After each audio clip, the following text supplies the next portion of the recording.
요한복음 159번째 시간, 나의 마음을 근심 대신 믿음으로 채워야 합니다. 나의 마음을 근심 대신 믿음으로 채워야 합니다. 라는 제목으로 하나님 말씀 증거하도록 하겠습니다. 본문의 말씀 요한복음 14장 1절부터 있는 말씀 함께 읽습니다. 너희는 마음에 근심하지 말라. 하나님을 믿으니 또 나를 믿으라. 내 아버지 집에 거할 곳이 많도다. 그렇지 않으면 너희에게 일렀으리라. 내가 너희를 위하여 거처를 예비하러 가노니 가서 너희를 위하여 거처를 예비하면 내가 다시 와서 너희를 내게로 영접하여 나 있는 곳에 너희도 있게 하리라. 이에 속담에 천석구는 1000가지 걱정이 있고 만석구는 10,000가지 걱정이 있다는 말이 있습니다. 다시 말해 걱정 근심이 없어 보이는 사람일지라도 나름대로의 걱정과 근심이 있고 이런저런 문제로 하루도 편할 날이 없는 것이 우리 인생이라는 것입니다. 그 중에 가장 큰 근심은 이제껏 자기를 지탱하고 있던 삶의 근거가 무너질 때입니다. 예를 들어 자신의 삶을 지탱하던 직장에서의 해고, 자신의 인생을 지탱해주던 가족의 상실, 자신이 믿고 자신하던 건강의 상실을 경험하게 된다면 어떤 사람도 평안을 유지할 수 없을 것입니다. 그리고 오늘 본문에서 제자들이 바로 그런 경험을 하고 있었습니다. 무엇을 먹을까, 무엇을 입을까를 염려하지 않았습니다. 어려움에 대해서 걱정할 필요도 없었습니다. 누군가의 공격에 대해서도 염려할 필요가 없었습니다. 왜냐하면 그들에게는 그들을 지탱해주고 보호해주고 채워주시던 예수님이 계셨기 때문입니다. 그런데 그 예수님이 그들에게서 떠나신다는 말을 들었을 때 그들에게 찾아온 깊은 상실과 깊은 근심은 이제까지의 어떤 근심보다 큰 상실과 큰 근심이 되었을 것입니다. 그렇다면 만약 우리에게도 인생에 이러한 상실이 찾아올 때 오늘 예수님은 나에게 어떤 말씀을 하시는지 본문을 통해 함께 살펴보도록 하겠습니다. 첫 번째로 마음을 믿음으로 채워야 합니다. 1절입니다. 너희는 마음에 근심하지 말라. 하나님을 믿으니 또 나를 믿으라. 1절의 마음을 뜻하는 헬라어 카르디아는 육체적 생명의 중심지라는 뜻과 영적인 생명의 중심지라는 두 가지 뜻을 가지고 있습니다. 그리고 성경은 이 영적인 생명의 중심지에 예수님의 언약과 가르침으로 채우는 것을 믿음이라고 말하고 있는 것입니다. 그런데 제자들의 마음에는 믿음이 아닌 근심으로 채워져 있었습니다.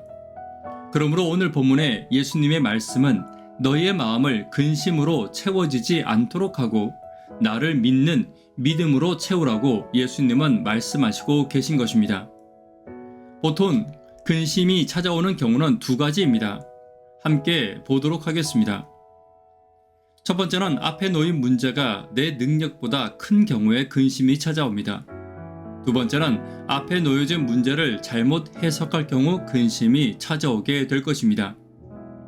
이 중 첫 번째는 기도하는 것이 답이 되지만 두 번째는 놓여진 문제에 대해 하나님의 뜻을 잘못 이해한다면 서로 논쟁하고 분열하고 싸우는 상황이 오게 되는 것입니다. 교회사를 살펴보면 이러한 경우는 수없이 많이 있었습니다. 이단으로 배척당하고 동방과 서방으로 나누어지고 교회와 성도가 서로 목숨을 위협하는 일들이 전부 하나님의 뜻을 잘못 이해한 결과였습니다. 사무엘상 15장의 사울의 경우 아말렉의 진멸에 대한 명령을 받았음에도 불구하고 진멸하지 않고 좋은 것을 남기기로 선택했는데 이 일에 대해 사울은 좋은 것으로 하나님께 드리기 위해서라고 핑계했습니다. 이것 또한 하나님의 뜻을 온전히 이해하지 못한 결과였고 이 일을 계기로 사울은 완전히 하나님을 떠나게 되었습니다. 그때 성경은 순종이 제사보다 낫다고 사울을 평가하고 있는 것입니다. 그러므로 성도는 내 마음을 하나님께 대한 온전한 순종으로 채워야 합니다. 그리고 그 순종을 우리는 믿음의 마음이라고 하는 것입니다. 오늘 내 마음에 근심이 차지 않도록 하나님께 대한 올바른 믿음으로 채우기를 위해 기도하는 저와 여러분 되기를 간절히 바랍니다. 두 번째는 나를 향한 용서가 선포되었음을 기억해야 합니다. 2절입니다. 내 아버지 집에 거할 곳이 많도다. 그렇지 않으면 너희에게 일렀으리라. 내가 너희를 위하여 거처를 예비하러 가노니. 성경은 인간의 전적인 타락을 이야기하고 있습니다. 창조 후에 얼마 되지 않아 노아 홍수 때도 그러했고 예수님의 재림 전에도 같은 죄들이 세상을 가득 채우고 있을 것입니다. 그러나 하나님은 아브라함을 택하시고 그를 통해 놀라운 계획을 시작하셨습니다. 바로 하나님의 백성을 땅에 세우시고 그들을 훈련시키고 하늘로 인도하기를 시작하신 것입니다. 그러나 그들 또한 하나님을 계속해서 배신했고 결국 하나님의 아들이 이 땅에 오셔서 그들에게 최후 통첩을 알리시고 계신 것입니다. 이러한 하나님의 마음을 누가복음 15장은 탕자의 비유를 통해 우리에게 알려주셨습니다.